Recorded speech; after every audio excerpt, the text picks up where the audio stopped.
Patay. Patay. Patay. Patay. Patay. Ang ganda. Ang ganda. Wow. Paano ka ngayon? Okay guys, may sasabihin ako sa inyo.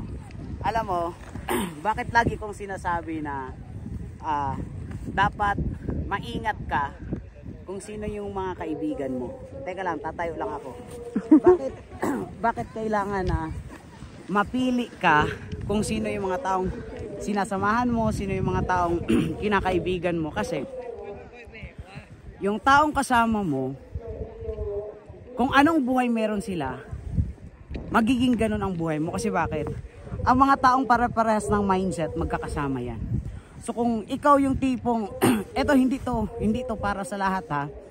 Ito ay para lang doon sa mga willing or gustong magbago ang buhay. Yung kagaya ko na ayaw na ng hirap. Although, syempre galing tayo sa kahirapan.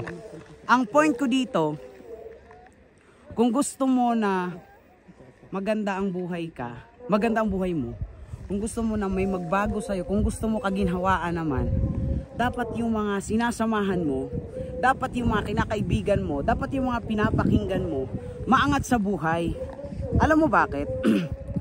Kasi kakaiba sila mag-isip, kakaiba sila magdesisyon, kakaiba sila gumalaw.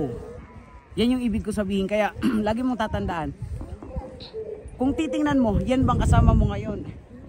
Tinutulungan ka ba niyan para umangat sa buhay? Yan bang kasama mo ngayon? Tinutulungan ka ba niyan na mag-grow?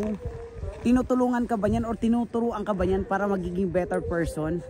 Kasi kung hindi, ang masasabi ko sa'yo, mali yung mga kaibigan mo. Mali yung taong sinasamahan mo. Pwede mong sabihin sa akin na grabe naman or negative yung pwedeng sabihin mo sa akin. Pero sabi ko nga kanina, ito ay para lang doon sa mga kagaya ko na gusto magbago ang buhay. Kasi sobrang laking factor ng pagbabago ng buhay mo yung mga taong kaibigan mo. Kasi sila yung magiging influence mo. Kumbaga, kung anong meron sila, yun magiging ikaw. So, ngayon, i-check mo yung circle of friends mo. Yung mga kaibigan mo ba na yan? Yung mga kasama mo ba na yan? Tinuturuan ka ba niyan? Ginaguide ka ba niyan? Para magiging mabuting tao? Para magiging successful? Para magiging maayos ang buhay? Kasi kung hindi, ulitin ko ulit, mali yung circle of friends mo. So, ayun lang. Dahil malamig ngayon, ito yung bayad nung mga sakripisyo. Wow! Ito yung bayad nung mga sakripisyo nung nag-umpisa. Kaya lagi mong tatandaan na initan ka man ngayon sa hub, nahirapan ka man ngayon sa hub, alam mo, may ganitong reward.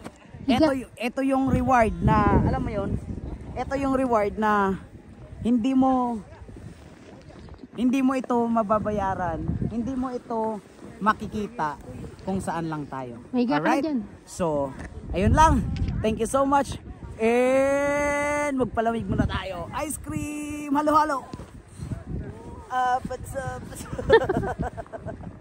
Ang sarap. Okay na.